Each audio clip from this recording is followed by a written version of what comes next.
পেট থেকে মানুষ ভূমিষ্ঠ হয়ে আসে যেরকম নিষ্পাপ হয়ে, সেরকম নিষ্পাপ হয়ে যাবে মানুষ তিনটি আমল করলে। নবী আলাইহিস সালামের 3 হাদিসে এই 3টি আমলের কথা বর্ণিত হয়েছে। সহিহ মুসলিমের এক হাদিসে আসছে, নবী আলাইহিস সালাম বলেছেন, মান হাজ্জা ফালাম ইয়ারফুস ওয়ালাম ইয়াফসুক রাজাআ কায়াউমিন ওয়ালাদাতহু উম্মু।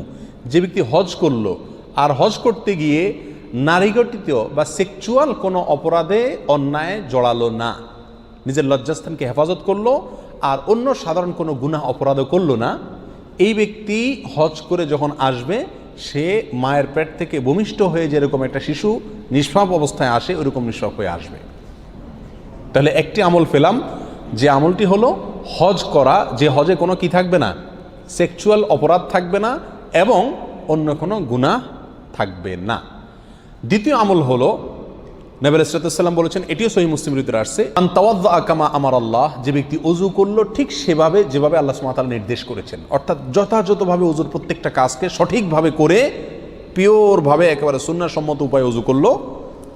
ওয়াকামা, এরপরে দাঁড়ালো, ফাসাল্লা, এরপরে সালাত আদায় করলো, ওযুর 2 রাকাত সালাত আদায় করলো।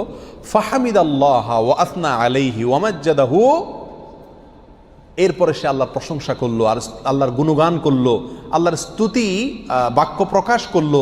আল্লাহ তাকে অনেক নিয়ামত দিয়েছেন, এই যে সালাত, এই যে ওযু, এই যে ইসলাম, নিয়ামত দিয়েছেন আল্লাহ তাআলা। এই জন্য আল্লাহর কাছে একবার অন্তরের গভীর থেকে আল্লাহর প্রতি প্রশংসা প্রকাশ করলো, আলহামদুলিল্লাহ বলল, আল্লাহর স্তুতি এবং গুণগান সে প্রকাশ করলো, বলল ওয়াফাররাগা কলবাহু লিল্লাহ, আর তার অন্তরকে আল্লাহর জন্য খালি করে নিল। আল্লাহর জন্য খালি করা বলতে অন্তরে দুনিয়ার বড়ত্ব, দুনিয়ার মোহ, দুনিয়ার নেশা, কোনো কিছুর প্রতি টান, যত কিছু থাকে সব কিছুকে তুচ্ছ করে আল্লাহ সুবহানাহু ওয়া তাআলার ভালোবাসা, আল্লাহর আনুগত্য, আল্লাহর প্রতি ঈমান, আল্লাহর প্রতি ভালোবাসা, এটাকে অন্তরের সর্বোচ্চ মাত্রায় স্থান দিল। এই কাজগুলো যে ব্যক্তি করলো, নবী আলাইহিস সালাম বলেছেন, এই ব্যক্তিও রাজাআ কায়াউমিন ওয়ালাদাতহু উম্মু, মায়ের পেট থেকে ভূমিষ্ঠ হয়ে আসা শিশুর মতো নিষ্পাপ হয়ে যাবে। 3 নম্বর আমল হলো, আল্লাহ সুবহানাহু ওয়া তাআলা বলেছেন হাদিসে কুদসিতে, ইযাবতালাইতু আবদাম মিন ইবাদি, আমি যখন আমার কোনো ইমানদার বান্দাকে কোনো একটা বিপদে ফেলি, কোনো একটা মুসিবতে ফেলে তাকে আমি পরীক্ষা করি, ফাহামিদানি ওয়া সাবারা আলা মা বালাইত, এরপরে যদি সে আমার প্রশংসা করে ওই বিপদে পড়েও এবং সবর করে আমি যে বিপদ দিয়েছি সেই বিপদে, খুশি মনে যে আল্লাহ আমাকে পরীক্ষা করছেন এই চিন্তা থেকে সবর করে এবং আমার প্রশংসা করে, তো নবী আলাইহিস সালাম বলেছেন, এই ব্যক্তিও রাজাআ কায়াউমিন ওয়ালাদাতহু উম্মু, মায়ের পেট থেকে ভূমিষ্ঠ হয়ে আসা শিশুর মতো নিষ্পাপ হয়ে যায়। আবার বলছি আমরা এক নজরে 3টি আমলের প্রথম আমলটি হলো হজ যদি কেউ করে যেখানে সেক্সুয়াল কোনো অপরাধ না থাকে এবং সেখানে যদি অন্য কোনো অপরাধ না থাকে, অর্থাৎ ফ্রেশ হজ যদি কেউ করতে পারে। 2 নম্বর হলো যে ব্যক্তি ওযু করে সুন্নাহসম্মত উপায়ে সঠিকভাবে, এরপরে সালাত আদায় করে, এরপর আল্লাহর প্রশংসা করে, গুণগান বর্ণনা করে, এরপরে অন্তরে আল্লাহ সুবহানাহু ওয়া তাআলাকেই একমাত্র স্থান দেয়, আল্লাহর জন্য অন্তরকে খালি করে, অন্য সব কিছুকে তুচ্ছ করে ফেলে নিজের অন্তর থেকে। এই ব্যক্তিকে আল্লাহ সুবহানাহু ওয়া তাআলা ওই নিয়ামত দান করেন, অর্থাৎ মায়ের পেট থেকে বিমুষ্টি হয়ে আসা শিশুর মতো মাফ করে দেন।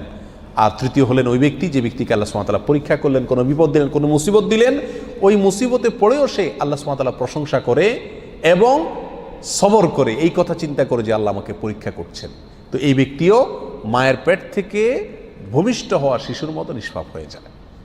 তৃতীয় হাদিসটি মুসনাদ আহমদে বর্ণিত হয়েছে আর প্রথম 2টি হাদিস সহিহ মুসলিমে বর্ণিত হয়েছে। আল্লাহ তাআলা আমাদের সবাইকে আমলগুলো যথাযথভাবে করার তৌফিক দান করুন।